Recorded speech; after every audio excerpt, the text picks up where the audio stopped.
face. Tell me that you love me, even if it's fake. Hello everyone, welcome back to my channel commerce with Anjali Talwar. तो आज हम एक next topic करने वाले हैं। First chapter का ही लास्ट टॉपिक है हमारा, that is guarantee of profit to a partner. हमने क्या दी है, दो पार्टनर्स ने मिलकर या तीन पार्टनर्स ने मिलकर किसी एक पार्टनर को क्या दी है, गारंटी दी है। किस चीज़ की गारंटी दी है? मिनिमम प्रॉफिट्स की गारंटी देते हैं कि आपका जो प्रॉफिट है किसी भी साल से इतना कम नहीं होगा। उसको हम कहते हैं guarantee of profit to a partner. पहले एक बिल्कुल सिंपल एग्जांपल से समझिए कि होता क्या है और इसको कैसे डील करना है। फॉर एग्जांपल, ये मेरे ही हैंड रिटन नोट्स बनाया मैंने आपके लिए, देखिए। For example, ABC are partners in a firm, ठीक है। प्रॉफिट शेयरिंग रेशियो हमें गिवन है 3:1, राइट। कहता है सी को, देखो यहाँ सर्कल किया मैंने, सी को guaranteed a profit of ₹50,000 per year. हर साल कितनी गारंटी दी हमने? 50,000 पर ईयर उसका प्रॉफिट होगा, उससे कम प्रॉफिट नहीं होगा उसका। तो कहता अगर कम प्रॉफिट आ गया तो कौन रिस्पॉन्सिबल है, किसके मतलब किसके अकाउंट में से फिर हम वो जो है प्रॉफिट कम करेंगे, माइनस करेंगे वो अमाउंट। तो वो कैसे डील करना है वही आपको यहाँ पे समझना है। फॉर एग्जाम्पल लगा लो, किसी साल में प्रॉफिट हो जाता है 1,20,000, प्रॉफिट फॉर द ईयर कितना आ गया, 1,20,000। तो अगर हम 1,20,000 को नॉर्मली 3:2:1 में डिवाइड करते हैं तो ए का आया 60,000, 1,20,000 इंटू 3/6। बी का आया हमारा 40,000 और सी का आया हमारा 20,000। लेकिन सी को तो गारंटी मिली है, कितनी गारंटी मिली है? 50,000 की। आया कितना? 20,000। तो क्या 30,000 की डेफिशिएंसी आई कि नहीं आई? अब इसको 30,000 30,000 रुपये और देने पड़ेंगे, राइट। 30,000 रुपये हम इसको और देंगे क्योंकि इसका प्रॉफिट कितना बना? 20,000। गारंटी कितने की दी है? 50 की। तो इसको 30,000 और देने पड़ेंगे। तो अगर इसको 30 और देते हैं तो वो 30 माइनस किस में से होंगे, राइट। वो चीज़ चेक करनी है हमें अकॉर्डिंग टू क्वेश्चन। तो उस डेफिशिएंसी को कौन बॉर्न करेगा, वो 30,000 कौन पे करेगा, किसके अकाउंट में से माइनस होंगे? देखो, पहला केस तो कहता है कि अगर क्वेश्चन में गिवन है वैसा करो। जैसा अगर आपको क्वेश्चन में डेफिशिएंसी के बारे में गिवन है कि हाँ ऐसे करना है, तो आपको उसी तरीके से क्या करना है, डील करना है। फॉर एग्जांपल, अगर आपके क्वेश्चन में गिवन है कि deficiency borne by A and B equally, कि ए एंड बी इक्वली ही डेफिशिएंसी बोर्न करेंगे, तो डेफिशिएंसी कितने की थी? 30,000। इक्वली आ गया तो 15,000 दोनों क्या करेंगे, दोनों ही पे करेंगे, मतलब बॉर्न करेंगे। तो ए का प्रॉफिट कितना था? 60,000। 15,000 उसने सी के लिए दिए तो कितना रह गया उसका? 45,000, 45,000। बी का था 40,000, उसने 15,000 पे किए, माइनस किए उसके प्रॉफिट में से, तो उसका प्रॉफिट कितना रह गया? 25,000। और लास्ट में सी का 20 था, उसको 30,000 मिल गए, इन दोनों से मिला के 30,000 मिल गए, तो उसका प्रॉफिट कितना आ गया? 50,000, that is equal to the guaranteed amount. Guarantee amount की हम क्या ले आए? इक्वल ले आए, ठीक है। ये समझ आया कि क्वेश्चन में अगर जो गिवन है, जैसे यहाँ इक्वली गिवन था तो दोनों इक्वली 30,000 को इक्वली बांट के 15 दोनों में से माइनस कर दिया। लेकिन अगर यहीं पे लिखा होता, हाँ सेकेंड केस, कि अगर यहाँ पे लिखा होता deficiency borne by A and B in 3:2, 2:1, मतलब कोई भी रेशियो गिवन होती है, अगर आपको ये स्पेसिफिकली क्वेश्चन में रेशियो भी दे सकते हैं, तो उस 30,000 को हम 3:2 में डिवाइड करेंगे। जो डेफिशिएंसी आई, डेफिशिएंसी कितनी आई? 30,000। 30,000 को मैंने 3:2 में डिवाइड किया, कितना आया? 18,000 एंड 12,000। कितना आया? 18,000 और 12,000 30,000 को, ठीक है। तो 18,000 ए में से माइनस हो जाएगा और 12,000 हमारा बी में से माइनस हो जाएगा। तो ए का प्रॉफिट कितना आएगा? 60,000 में से 18,000 डेफिशिएंसी बॉर्न की उसने, तो प्रॉफिट कितना रह गया? 42,000, राइट। बी का प्रॉफिट कितना था? 40,000, 12,000 की उसने डेफिशिएंसी बॉर्न की, तो कितना आ गया? 28,000 आ गया। और सी को तो वही 20,000 था, 30,000 की डेफिशिएंसी मिल गई, तो 50,000 उसका क्या आ गया? प्रॉफिट आ गया, राइट। ये समझ आया? बस इसमें क्या था, एक रेशियो गिवन थी, पहले डेफिशिएंसी को उस रेशियो में बांटा और फिर उसमें क्या कर दिया, ए और बी में से, रिमेनिंग पार्टनर्स में से माइनस कर दिया, ठीक है।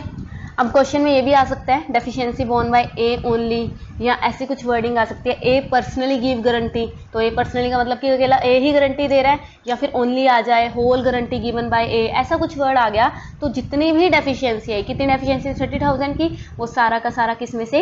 ए के प्रॉफिट में से माइनस हो जाएगा। अगर आपको स्पेसिफिकली गिवन है कि अकेला ए ही गारंटी दे रहा है तो अकेला ए ही क्या करेगा, पे करेगा उसको। तो ए का प्रॉफिट कितना था देखो 60,000 में से 30,000 माइनस हो गए गारंटी वाले डेफिशिएंसी, तो 30,000 रह गया। अच्छा यहाँ पे बी का कोई इफेक्ट नहीं होगा क्योंकि बी ने कोई गारंटी यहाँ पे अब नहीं दी और सी को अपनी गारंटीड अमाउंट 50,000 रुपीज़ मिल जाएंगे एज इट इज़। ठीक है, और अगर ए गारंटी दे सकता है अकेला तो कई बार क्वेश्चन में अकेला बी भी गारंटी दे सकता है, राइट। तो अगर क्वेश्चन आ जाए deficiency borne by B only, deficiency borne by B only, किसने गारंटी दी है, सिर्फ बी ने, तो ए पे कोई इफेक्ट नहीं होगा। बी में 40,000 का उसका प्रॉफिट था, 30,000 की डेफिशिएंसी बी पे करेगा क्योंकि यहाँ पे बी ओनली है, तो उसके प्रॉफिट कितना रह गया 10,000 और सी एज इट इज़ उसको क्या मिल जाएगा, अपना अमाउंट मिल जाएगा 50,000 गारंटेड वाला। तो इसमें हुआ क्या, बी ओनली है तो बी में से माइनस हो गया, पीछे ए ओनली था तो ए में से माइनस हो गया, दूसरे को कोई इफेक्ट नहीं हुआ। ठीक है, अब क्वेश्चन आता है कि अगर क्वेश्चन में केस 2 क्या है, नेक्स्ट केस क्या आता है, अगर क्वेश्चन में डेफिशिएंसी के बारे में लिखा ही नहीं हुआ कि डेफिशिएंसी कल्ला ए बॉर्न कर रहा है, बी बॉर्न कर रहा है, ए बी दोनों मिलकर कैसे किस रेशो में बॉर्न कर रहे हैं, अगर ऐसा कुछ भी नहीं लिखा तो हमारी जो डेफिशिएंसी है वो रिमेनिंग पार्टनर्स अपनी जो नॉर्मल प्रॉफिट शेयरिंग रेशियो उनकी बची उसमें क्या करेंगे, बॉर्न करेंगे। अगर क्वेश्चन में डेफिशिएंसी के बारे में कुछ नहीं लिखा कि कौन कितना जो है बॉर्न करेगा, तो जो रिमेनिंग पार्टनर्स हैं, अब रिमेनिंग कौन है यहाँ पे, ए एंड बी, सी को तो गारंटी मिली है तो बचा कौन, ए एंड बी, तो ए एंड बी पार्टनर जो है वो अपनी प्रॉफिट शेयरिंग रेशियो में क्या करेंगे, बॉर्न करेंगे इनकी डेफिशिएंसी को। तब यहाँ पे प्रॉफिट शेयरिंग रेशियो कितनी थी इनकी, क्वेश्चन में हमने देखा प्रॉफिट शेयरिंग रेशियो क्या थी हमारी 3:2:1। तो ए बी की अगर मैं अकेले निकालूँ क्योंकि रिमेनिंग पार्टनर कौन है, ए एंड बी, तो ए एंड बी की कितनी आ गई 3:2। तो गारंटी कैसे देंगे हम इनको, कैसे बॉर्न करेंगे, 3:2 में बॉर्न करेंगे, राइट। तो अगर इसको 3:2 में बॉर्न करते हैं तो ये आ जाएगा 3:2 में वही आ गया 18,000 एंड 12,000, इसमें से क्या हो जाएगा माइनस, तो ए का कितना रह गया, ए का रह गया 60,000 माइनस 18,000 42,000 आ गया, बी का 40,000 माइनस 12,000 28,000 आ गया और सी का 20 + 30 50,000 रुपीज़ आंसर। ये समझ आया। अब जो यहाँ पे आता है ये आप P&L एप्रोप्रिएशन में 2 वाली साइड जो लिखते हो, to profit transfer to A is capital और current account, B is capital account, C is capital account, तो ये वाला प्रॉफिट माइनस प्लस होने के बाद ही जाएगा। ओके, इसका क्वेश्चन कर लेते हैं, आपको ज़्यादा क्लियर हो जाएगा। लाइक फॉर एग्जाम्पल क्वेश्चन देखो, क्वेश्चन गिवन है हमारे पास, क्या कहता है, अमन बबीता सुरेश आर पार्टनर्स, ठीक है, जो प्रॉफिट शेयरिंग रेशियो गिवन है 2:2:1। अब देखो यहाँ पे क्या है, हाउएवर सुरेश इज गारंटीड, अब किसको गारंटी मिली है, सुरेश को गारंटी मिली है मिनिमम प्रॉफिट्स की, मिनिमम अमाउंट की कितनी 10,000, कितने की गारंटी दी उसको 10,000 की हमने क्या दी, गारंटी दी as share of profit every year. कोई भी डेफिशिएंसी, अब यहाँ पे डेफिशिएंसी के बारे में गिवन है, ठीक है, तो कोई भी deficiency, any deficiency arising on that account, कोई भी डेफिशिएंसी आती है तो वो कौन ले रही है जी, बबीता मेट करेगी, कौन, बबीता। ये बात समझ आई, तो कौन मेट करेगी, हमारी बबीता मेट करेगी। तो मतलब अब मुझे एक बात बताओ, गारंटी किसको मिली, सुरेश को, मेट कौन करेगी, बबीता, तो क्या अमन के अमाउंट पे कोई इफेक्ट पड़ेगा, नहीं। अब अमन के प्रॉफिट के अमाउंट पे कोई भी इफेक्ट नहीं होगा क्योंकि गारंटी अकेली किसने बॉर्न करनी है, बबीता ने।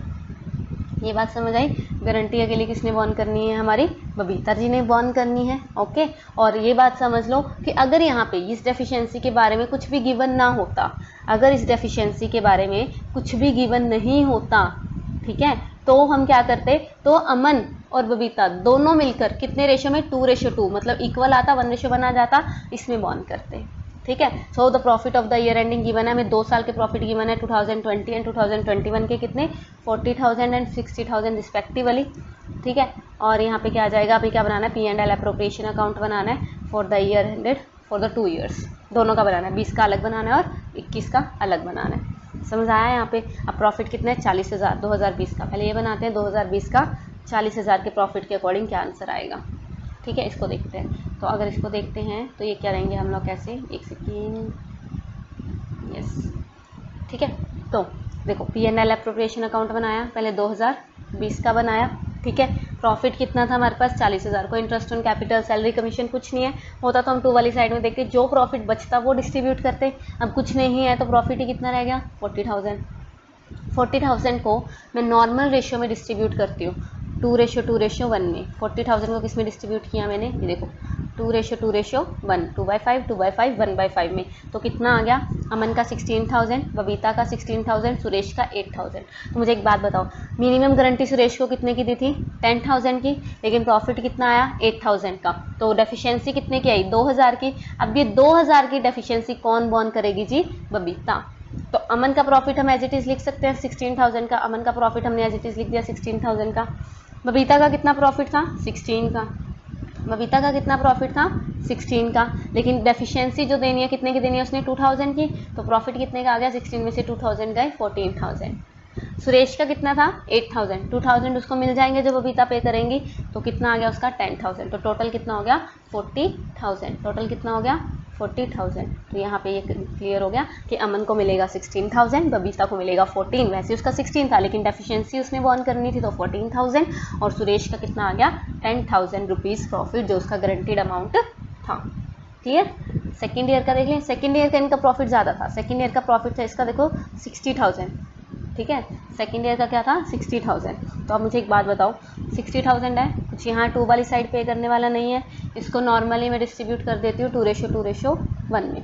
60,000 को 2/5 करूँगी तो कितना आ जाएगा, 24,000।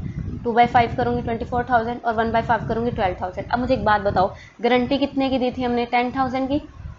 गारंटी कितने की दी थी, 10,000 की। प्रॉफिट कितना आ गया उसका, 12,000। तो क्या कोई डेफिशिएंसी हुई, अब ये नहीं है कि उससे 2,000 वापस ले लेने हैं। गारंटी का मतलब होता है मिनिमम, कि मिनिमम उसको 10,000 मिलेंगे। अब ज़्यादा आ गया तो कोई भी डेफिशिएंसी या कोई भी एडजस्टमेंट की नीड नहीं है, there is no need for any adjustment, right. Next example पे चलें, क्लियर हो गया ये, ठीक है। देखिए नेक्स्ट करते हैं। देखिए अगर कई बार फर्म को लॉस हो गया और गारंटी भी है, तो उस टाइम पे हमने कैसे डील करना है इसको। अब लॉस भी हो गया और गारंटी भी ज़रूरी देनी है, तो उस टाइम पे कौन क्या करेंगे, कैसे, कितना अमाउंट जाएगा, लॉस वाला ऐड होके जाएगा, माइनस होके जाएगा, क्या करना है, देखिए वो चेक करते हैं। फॉर एग्जाम्पल कहता है, Ankur and Bobby were into business of providing software solutions in India. Okay जी, they share profit and losses in the ratio 3:2 के उनकी रेशियो गिवन है। रोहित आया, न्यू पार्टनर आया जी 1/5 शेयर के लिए in the firm. Rohit guarantee करता है कि जो मिनिमम प्रॉफिट है मुझे तो भी 2 लाख का देना ही देना है हर साल इन द ईयर। कोई भी डेफिशिएंसी आती है तो वो अंकुर एंड बॉबी बॉर्न करेंगे 4:1 में। आ गया यहाँ पे। अब यहाँ पे इनकी क्या दे दी, रेशियो, कि कोई भी डेफिशिएंसी आएगी वो अंकुर एंड बॉबी किस में बॉर्न करेंगे जी, 4:1 में, ठीक है। लॉसेस, अब यहाँ पे हो भी क्या गया, लॉस, तो लॉसेस हो गए 1 लाख के। तो जर्नल एंट्री बताइए। अब मुझे एक बात बताओ, पहले तो लॉस डिस्ट्रीब्यूट कर दो नॉर्मली, ठीक है। देखो पहले मैं तुम्हें इसका वर्किंग नोट करवाती हूँ, क्योंकि जर्नल में डायरेक्ट गिवन है, पहले वर्किंग नोट पे आओ कि ये आया कहाँ से। देखो अगर 1 लाख का लॉस था तो रोहित किसके लिए आया, 1/5 शेयर के लिए आया, तो उसको 20,000 का तो जो पहले आते ही लॉस दे दिया इन्होंने। 1 लाख का 1 लाख का 1/5 करेंगे तो 20,000 का लॉस तो उसका हो गया। अब जो रिमेनिंग लॉस बचा 80,000 रुपये, वो किसका बचा, अंकुर एंड बॉबी का, जिस रेशो में बांटते हैं 3:2 ही थी ना उनकी रेशो, चेक हियर 3:2। तो जो बच्चा उसको किस में दे देंगे, 3:2 में दे देंगे, ठीक है। तो 80,000 का 3/5 48,000 का इसका लॉस हो गया, और 80,000 का 2/5 32,000 का इसका लॉस हो गया।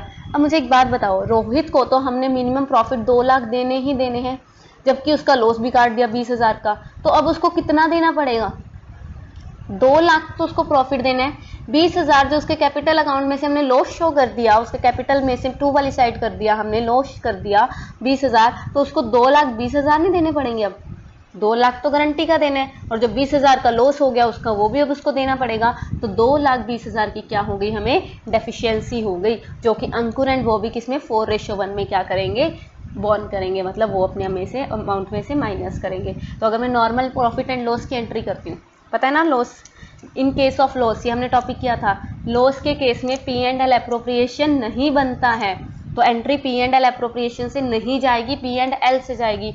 अगर यहाँ पे इंटरेस्ट ऑन ड्राइंग्स की बात होती तो हमारा क्या बनता, P&L एप्रोप्रिएशन बनता, लेकिन यहाँ पे इंटरेस्ट ऑन ड्राइंग्स की कोई बात नहीं है, तो डायरेक्ट P&L से हमारा जो है बाय वाली साइड क्या चला गया, लॉस चला गया, बाय लॉस अंकुर बॉबी रोहित। तो एंट्री क्या आ गई, अंकुर्स कैपिटल अकाउंट डेबिट 48,000 का लॉस जो हमने निकाला, बॉबीज कैपिटल अकाउंट 32,000 का लॉस, रोहित कैपिटल अकाउंट 20,000 का loss. To profit and loss क्या आ जाएगा, 1 लाख का आ गया। अब जो 2,20,000 आए थे वो भी तो मिलेंगे रोहित को, कौन देगा, Ankur and Bobby. Ankur and Bobby किस रेशियो में देंगे? 4:1 में। किसको? रोहित को। तो रोहित की कैपिटल को बढ़ाना है, कैपिटल को बढ़ाना है तो रोहित की कैपिटल क्या होगी? क्रेडिट। रोहित को मिलेगा तो रोहित क्या होगा? Credit to Rohit capital 2,20,000। और कम कौन होंगे? Ankur and Bobby. Ankur and Bobby जब कैपिटल कम होती है तो वो क्या होगा? डेबिट। तो अंकुर कैपिटल अकाउंट डेबिट, 2,20,000 को 4:1 में बांटेंगे तो 1,76,000 और Bobby's capital account debit 44,000। I hope आपको ये क्लियर हो गया होगा। अगर आपको ये प्रॉफिट एंड लॉस वाला नहीं आता कि एक एप्रोप्रिएशन क्यों नहीं बनाया या कैसे बांटना है, तो आप पिछली क्लासेस जरूर देखिए, उसमें 1 बाय 1 सारे स्टेप्स, सारे टॉपिक्स आपके इस चैप्टर के क्लियर हैं। अगर वो बेस क्लियर करके आओगे बेटा तभी यहाँ तक आके आपको समझ आएगा, और ये लास्ट टॉपिक है, इसके बाद आपका चैप्टर ये वाला खत्म हो जाएगा।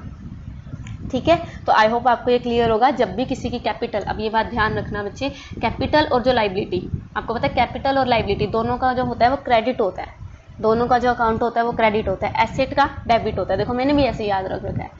एसेट, आपका इकोनॉमिक्स में चैप्टर है एग्रीगेट डिमांड, एडी, एडी है ना, तो एग्रीगेट डिमांड एडी, एडी से आप क्या याद रख सकते हो? एसेट का अकाउंट डेबिट होता है। एसेट बढ़ेगी तो वो डेबिट होगी, कम होगी तो क्रेडिट होगी। ऐसी अगर एसेट का डेबिट है तो ऑब्वियस सी बात है लाइबिलिटी और कैपिटल का क्या होगा? क्रेडिट। तो लाइबिलिटी बढ़ेगी, कैपिटल बढ़ेगी तो क्रेडिट। अब यहाँ पे कैपिटल बढ़ रही है रोहित की तो क्रेडिट, और जिनकी कैपिटल कम होगी उनका डेबिट। तो अंकुर और बॉबी की कैपिटल क्या हो रही है? कम हो रही है, तो हमने क्या कर दिया? डेबिट कर दिया, राइट। तो कैपिटल यहाँ पे भी तो कम हो रही है ना, लॉस आया, और यहाँ पे प्रॉफिट आता तो हम क्रेडिट करते क्योंकि इनकी कैपिटल बढ़ती, राइट। तो ये चीजें ध्यान रखा करो, ठीक है। तो आई होप आपको लॉस वाला केस भी क्लियर हो गया होगा कि हमें लॉस, जो उसको लॉस दे दिया प्लस उसका गारंटीड अमाउंट, दोनों प्लस करके हमें देने पड़ेंगे, दैट इज 2,20,000 जो लास्ट क्वेश्चन में आया था। इजी। अगले टॉपिक पे चलें, ठीक है। नेक्स्ट क्या कहता है? कहता है अगर partnership starts during the year, कि वो साल के बीच में स्टार्ट हुई है, लाइक वो 1 अप्रैल से स्टार्ट ना होकर किसी साल के, लाइक जिसमें जैसे क्वेश्चन में 1 जुलाई हो गया, 1 अगस्त हो गया, 31 अगस्त हो गया, मतलब इस टाइप से, मतलब वो साल की स्टार्टिंग में ना स्टार्ट होकर बिगनिंग में नहीं हुई, मिडिल ऑफ द ईयर में क्या हुई है? वो स्टार्ट हुई है, तो उस टाइम पे हमने इनको कैसे मतलब ट्रीट करना है, चेक करें। तो जैसे क्वेश्चन से एग्जांपल से देख लेते हैं। कहता ABC एंटर्ड इनटू पार्टनरशिप कब? अब 1 जुलाई। अब ये 1 अप्रैल नहीं है तो आ गया during the year 2020 to share profit and losses in the ratio. और रेशो क्या गिवन है? 5:3:2। अब यहाँ पे क्या आया? ए ने पर्सनली गारंटी दी कि जो सी का शेयर ऑफ प्रॉफिट है आफ्टर चार्जिंग, अब ये बातें ध्यान रखना भाई, ये लाइंस जो ये चीजें आती है ना, वेट फॉर वाइल, जो ये चीजें आती हैं after charging interest on capital per annum would not be less than क्या है? 1,60,000। अब यहाँ पे आफ्टर चार्जिंग का मतलब क्या है कि जो उसको इंटरेस्ट ऑन कैपिटल मिलेगा वो माइनस करने के बाद, ठीक है, वो माइनस करने के बाद भी कितना कम नहीं होना चाहिए? 1,60,000 के बाद ज़्यादा कम नहीं होना चाहिए, राइट। कैपिटल कितनी कंट्रीब्यूटेड है? कहता ए ने लगाई 4 लाख, बी ने लगाई 3 लाख और सी ने लगाई 2 lakh. Profit for the year ended given है 4,74,000। Profit and loss appropriation account बनाना है, लेट्स ट्राई इट। करें स्टार्ट, ट्राई तो करो। 5:3:2 रेशियो ध्यान रखना, 5:3:2। ओके, तो स्टार्ट करते हैं। हमारा प्रॉफिट कितना है? 4,74,000। ठीक है, करते हैं क्वेश्चन। तो सबसे पहले सेम वही profit and loss appropriation account बनाया फॉर द ईयर एंडेड 31 मार्च 2021। अच्छा, अब यहाँ पे 21 क्यों आया? क्योंकि 1 जुलाई 2020 को स्टार्ट हुआ था हमारा ईयर, तो एंडिंग कब होगी? 31 मार्च 2021 को ही होगी ना, क्योंकि हमारा जो financial year, financial accounting years होते हैं वो हमारे क्या होते हैं? 1 April to 31 March of next year. तो अब 31 मार्च ऑफ नेक्स्ट ईयर क्या है? 2021। तो P&L अकाउंट से जो प्रॉफिट इन्होंने गिवन था 4,74,000 आ गया। इंटरेस्ट ऑन कैपिटल देख लें। Interest on capital, interest on capital क्या है बच्चे? तो इंटरेस्ट ऑन कैपिटल लगेगा 9 मंथ्स के लिए, ये ध्यान रखना। अब जैसे फॉर एग्जांपल बताती हूँ क्यों। यहाँ पे गिवन क्या है कि 1 जुलाई को स्टार्ट हुआ है, तो जुलाई, अगस्त, सितंबर, अक्टूबर, नवंबर, दिसंबर, जनवरी, फरवरी, मार्च, कितने मंथ हुए? 9। तो 9 मंथ्स के लिए क्या लगेगा? Interest on capital. कितना? 8% पर एनम के हिसाब से। कितने पे? इस पे 4 लाख के, 4 लाख पर 8% 9 मंथ, 3 लाख पे 8% 9 मंथ और 2 लाख पे 8% 9 मंथ के हिसाब से क्या लगेगा? हमारा इंटरेस्ट ऑन कैपिटल लगेगा, जो आ गया 24,000, 18,000, 12,000, टोटल करेंगे तो 54,000। ये समझ आया? उसके बाद कहता हमारा प्रॉफिट कितना बचता है? 474 में से 54 माइनस हो गया तो 4,20,000 का प्रॉफिट बचा। 4,20,000 का क्या बचा? प्रॉफिट बचा। अब 4,20,000 का प्रॉफिट अगर मैं डिस्ट्रीब्यूट करती हूँ, नॉर्मल रेशियो क्या है हमारी? 3:1 ना, 5:3:2 थी ना, लेट्स सी, हाँ 5:3:2 थी। तो हमारी जो रेशियो है वो है 5:3:2। 4,20,000 को 532 में जब मैं डिस्ट्रीब्यूट करती हूँ तो मेरा आता है 2,10,000, 2,10,000, 1,26,000 और 84,000। कितना आया? 4,20,000 को जब मैं 5/10, 3/10, 2/10 करती हूँ तो कितना आया? 2,10,000, 1,26,000 और 84,000। अब मुझे एक बात बताओ, सी को गारंटी कितने की दी थी? सी को गारंटी दी थी हमने, कहाँ है ये रहा, नहीं ये नहीं है, सॉरी, एक सेकेंड क्वेश्चन कहाँ है, ये रहा, ठीक है। सी को हमने गारंटी दी थी 1,60,000 पर एनम, यहाँ पे क्या है? पर एनम, एक साल के 1,60,000, लेकिन ये तो एक साल हुआ ही नहीं पूरा, कितने हुए? 9 महीने। तो अगर 1,60,000 हमारा 1,60,000 हमारा पूरे टाइम का है, पूरे साल का है, तो 9 महीने का निकाल लेंगे। तो 9 महीने के लिए उसको कितनी गारंटी मिल गई? 1,20,000 की। कितनी गारंटी मिल गई जी? 1,20,000 की। अब जो ये 1,20,000 पूरे करने हैं, 84,000 है, 1,20 पूरा करना है तो 36 इसको प्लस करना पड़ेगा। डेफिशिएंसी कितने की आ गई? 36,000 की। अब क्वेश्चन में क्या लिखा है? कौन बॉर्न करेगा डेफिशिएंसी? देखो ये रहा ए पर्सनली, यहाँ पे वर्ड क्या आ गया? ए पर्सनली। ये अभी पीछे ही करवाया, फुल्ली ऑन्ड बाय ए, यहाँ पूरी की पूरी गारंटी ये नहीं दे दिया, ए पर्सनली गारंटी दिया। तो जितने भी गारंटी की डेफिशिएंसी आई, डेफिशिएंसी 36,000 किस में से माइनस होगी? ए में से। ए की 2,10,000 का जो प्रॉफिट था उसमें से 36,000 माइनस हो जाएंगे और सी में क्या हो जाएंगे? प्लस हो जाएंगे। ठीक है, तो ये हमारा क्या आ जाएगा? 1,74,000 ही माइनस करके, यहाँ 126 तो था ही, बी का कोई इफेक्ट नहीं होगा, और जो सी है उसको टोटल मिलके 1,20,000 की क्या मिल जाएगी? गारंटी। अब यहाँ पे ये नहीं कहना कि मैम गारंटी तो 160 की थी, 160 पर एनम थी बेटा, पूरे साल की, तो 9 महीने की निकाल लेंगे तो कितनी आ जाएगी? 1,20,000 की गारंटी हमें इसको देनी है, मतलब 1,20,000 का हमें इसको क्या करना है? अमाउंट पे करना है। राइट, हो जाएगा। आई होप आपको ये क्लियर हो गया होगा। बस आज का लास्ट एक और टॉपिक कर लेते हैं, टॉपिक नहीं मतलब इसी के अंदर एक केस आ जाता है कई बार क्वेश्चन में, क्या? Minimum earnings guaranteed by a partner. अब ये बात ध्यान रखना, by a partner, guaranteed by a partner. अब पार्टनर ने फर्म को गारंटी दी है, मतलब अब पार्टनर ने फर्म को कहा है कि मैं फर्म के लिए मिनिमम इतना तो कमाऊंगा ही कमाऊंगा, गारंटीड, और अगर नहीं कमाया तो हम उससे बाकी जो रिमेनिंग है वो मंगवा लेंगे। समझ आया? अब उससे क्या कर लेंगे? हम मंगवा लेंगे। कैसे? देखो फॉर एग्जांपल से आपको समझ आएगा। जय विजय करण पार्टनर्स हैं, कोई आर्किटेक्ट फर्म है, ठीक है जी, रेशो है उनकी 2:1। पार्टनरशिप डीड कहती है कि मंथली सैलरी देनी है 15,000 की दोनों को, जय एंड विजय। मंथली है तो 12 से क्या हो जाएगा? मल्टीप्लाई हो जाएगा। करण को देखो, अब यहाँ पे आ गया, करण को गारंटीड है एक प्रॉफिट 5 लाख का। अब हमने करण को तो गारंटी दे रखी है, अब ये भी समझना कि कौन सी हमने दी है, एज अ फर्म हमने पार्टनर को गारंटी दी है। Karan was guaranteed a profit of 5 lakh, तो अब यहाँ पे करण को गारंटी मिली हुई है कि उसको 5 लाख का प्रॉफिट मिलेगा। और जय गारंटीड दैट, अब यहाँ पर जय ने गारंटी दी है कि जय guaranteed that he will earn an annual fees of 2 lakh. उसने क्या कहा कि मैं फर्म के लिए 2 लाख की जो फीस है वो कमाऊंगा, और कोई भी डेफिशिएंसी आती है करण वाले की, वो कौन बॉर्न करेंगे? जय and Vijay in the ratio 3:2 में क्या करेंगे? बॉर्न करेंगे। ठीक है, अब यहाँ पे दोनों केस आ गए, एक तो हमने करण को गारंटी दे रखी है, करण को, और एक जय ने हमें दे रखी है।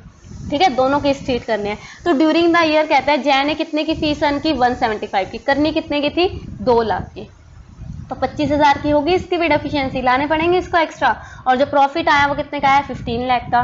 तो देखते हैं अब इसका आंसर वही है सेम कि P and L appropriation account बनाना है, कैपिटल अकाउंट भी शो कर दो जी इनके। कर देते हैं जी, जरूर, आ जाइए करते हैं स्टार्ट। तो वही P and L appropriation account for the year ended आ गया। ठीक है, अब देखो, अब यहाँ पे समझने की कोशिश करो किया क्या है। प्रॉफिट आया 15 लाख का, प्रॉफिट तो 15 ही आया था हमारा क्वेश्चन में, देखिए 15 ही आया था, चेक इट आउट। हाँ जी, 15 लाख का प्रॉफिट था। कमाई कितनी थी? 175। 2 लाख इसने कमाने थे, 25,000 तो अब इसको भी लाने पड़ेंगे बेटा, आजा। ये देखो 25,000 की इसको क्या करना पड़ेगा? लाना पड़ेगा। ठीक है, तो जय कितनी लेके आया? जय पहले बाय जैज कैपिटल, अब ये लेके आ रहा है, तो हमारी फर्म के लिए क्या है? Income, credit all income and gain, और जो पी एंड एल एप्रोप्रिएशन बनता है वो फर्म के अकॉर्डिंग बनता है। राइट, तो जो 25,000 ये लेके आया, तो बाय जैज के कैपिटल अकाउंट में से 25,000 हमने मंगवा लिए। अब प्रॉफिट कितना आ गया? 15,25,000 का। इसको हम डिस्ट्रीब्यूट करेंगे, 15,25,000 को हमने नॉर्मल रेशियो में जब डिस्ट्रीब्यूट किया, जो इनकी रेशियो थी, पहले इनको सैलरी देते हैं, सच सैलरी भी थी, तो पर मंथ थी 15,000 मल्टीप्लाई 12, 18 लाख, 1,80,000, 1,80,000 सॉरी। प्रॉफिट, अब प्रॉफिट ट्रांसफर करते हैं, देखो इसका आई थिंक वर्किंग नोट होगा। राइट, तो प्रॉफिट कितना डिस्ट्रीब्यूट करना है हमें? 11,65,000। क्यों? 15 लाख का प्रॉफिट था, 25,000 जैज से आ गए, 15,25,000, उसमें से 3,60,000 माइनस किए तो प्रॉफिट कितना डिस्ट्रीब्यूट करना है, 11,65,000। तो अब जय का शेयर ऑफ प्रॉफिट कितना है, जय का शेयर ऑफ प्रॉफिट कितना है, 11,65,000, 2/5 करेंगे तो 4,66,000। नॉर्मल देखो, विजय और करण, एक सेकेंड क्वेश्चन में क्या था इसके, विजय करण और गारंटी किसको थी, करण को ना 5 लाख की, ठीक है, ओके। तो जय को क्या किया इन्होंने, जय की शेयर ऑफ प्रॉफिट कितना आ गया, 11,65,000 का 2/5 किया 4,66,000, विजय का किया 2/5, ठीक है, और करण का किया 1/5, वही सेम किया, कुछ नहीं, वैसे ही कंफ्यूज हो गए, 2/5, 1/5, जो नॉर्मल आया 11,65,000, इसको हमने क्या किया 2:2:5 में क्या कर दिया, डिस्ट्रीब्यूट कर दिया, तो हमारा क्या आ गया 4,66,000, 2,33,000। अब करण को कितने देने हैं, 5 लाख रुपए देने हैं, आए कितने उसके 233, यहाँ पे आए ना 2,33,000, तो अब डेफिशिएंसी कितने की आ गई, 2,67,000 की डेफिशिएंसी आ गई, जो कि कौन बॉर्न करेंगे जय एंड विजय 3:2 में। तो 2,67,000 3:2 में वो बॉर्न करेंगे, तो 1,60,200 जय बॉर्न करेगा और 1,06,800 विजय बॉर्न करेगा। ये समझ आया। तो यहाँ पे आ जाते हैं नॉर्मली। अब जय का कैपिटल अकाउंट में कितने आए थे, उसके अमाउंट 4,66,000, लेकिन डेफिशिएंसी बॉर्न करने के बाद उसके कितने बचे 3,05,800। ऐसी सेम विजय के 4,66,000, 1,06,800 डेफिशिएंसी बॉर्न हुई, तो कितना बचा 3,59,200, और इसको तो मिल ही जाएंगे, तो इसके टोटल 5 लाख हम बना ही देंगे, ठीक है। तो इससे कंफ्यूज नहीं होना, इससे बस क्या हुआ, जैसे इंटरेस्ट ऑन ड्राइंग्स यहाँ बाय वाली साइड ऐड हो जाता था और प्रॉफिट बढ़ जाता था, बस वही सीन है। अब जय 25,000 लेके आ रहा है, दैट्स इट, ठीक है। बाकी सारा क्वेश्चन एज इट इज जो हम कर रहे थे वही होगा, गारंटी बिल्कुल सेम वैसे ही देनी है जैसे हम नॉर्मली दे रहे थे पिछले सारे क्वेश्चन में। आई होप आपको ये टॉपिक क्लियर हो गया होगा। पीछे सारी वीडियोस देखिए, आपका चैप्टर बहुत अच्छे से क्लियर हो जाएगा, और सारे क्वेश्चंस प्रैक्टिस कीजिए, बहुत इंपॉर्टेंट है, ये समझ आएगा तो आगे आपका बेसिक पार्टनरशिप का क्लियर होगा, ठीक है। Thank you so much, have a nice day. तब के लिए thank you. Tell me pretty lies, look me in the face, tell me that you love me, even if it's fake.